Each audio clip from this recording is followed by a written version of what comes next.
बड़ी खबर, नेतन्याहू ने दुनिया से मांगी मदद। ईरानी हमलों के बाद आया बड़ा बयान। लिटिल इंडिया पर ईरान ने किया था हमला। वर्ल्ड लीडर से अब इजराइल की तरफ से अपील। आपको बता दें कि जहां एक तरफ टेंशन बढ़ती जा रही है, इसी बीच इजराइल की तरफ से एक बड़ा बयान सामने आया है। बयान ऐसे दौर में आया है जब ईरान ने इजराइल के शहर डिमोना पर एक बड़ा मिसाइल अटैक किया।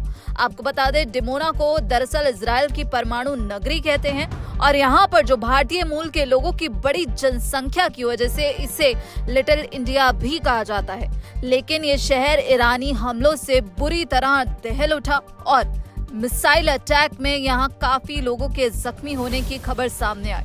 लेकिन इसी बीच अब नेतन्याहू ने वर्ल्ड लीडर्स से एक बड़ी अपील की है। इजराइल के प्रधानमंत्री बेंजामिन नेतन्याहू ने दुनिया के नेताओं से अपील करते हुए कहा है कि वे ईरान के खिलाफ इजराइल और अमेरिका के युद्ध प्रयासों में शामिल हों। नेतन्याहू ने इजराइल की धरती पर हाल ही में हुए हमलों का हवाला देते हुए ईरान को एक बढ़ता हुआ वैश्विक खतरा बताया है।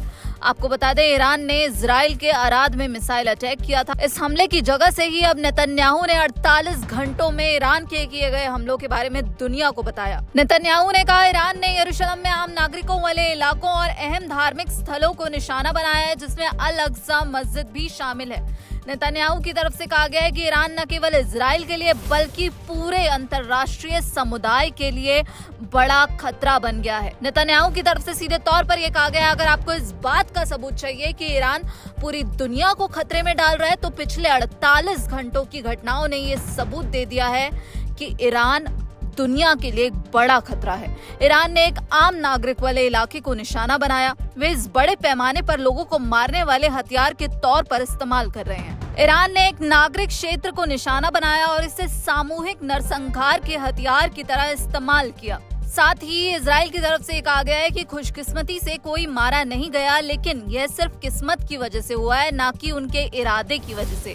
ईरान का इरादा तो आम नागरिकों की हत्या करना ही है। यहाँ पर पीएम की तरफ से एक और बड़ी बात कही गई है। उन्होंने कहा, यरूशलेम में 3 एकेश्वरवादी धर्मों के पवित्र स्थलों western wall, church of the holy sepulchre और अल अक्सा मस्जिद के ठीक बगल में हमला किया गया।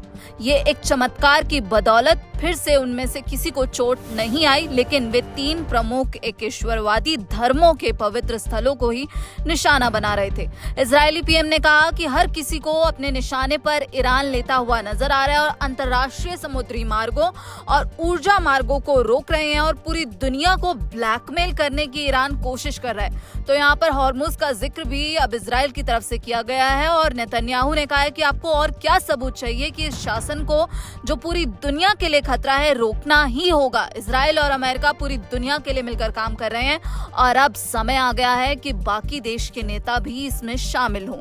इजरायली पीएम नेतन्याहू ने कहा, मुझे ये कहते हुए खुशी हो रही है, मैं देख सकता हूं कि उनमें से कुछ लोग इस दिशा में आगे बढ़ना शुरू कर रहे हैं। कई देशों का समर्थन मिलता हुआ नजर आ रहा है, लेकिन अभी और ज्यादा देशों के साथ आने की जरूरत है। साथ ही नेतन्याहू की तरफ से यहाँ अमेरिका का जिक्र भी किया गया और अमेरिकी राष्ट्रपति डोनाल्ड ट्रंप की जो अपील है और जो उनकी तरफ से कार्रवाई की जा रही है, उसका भी स्वागत किया गया।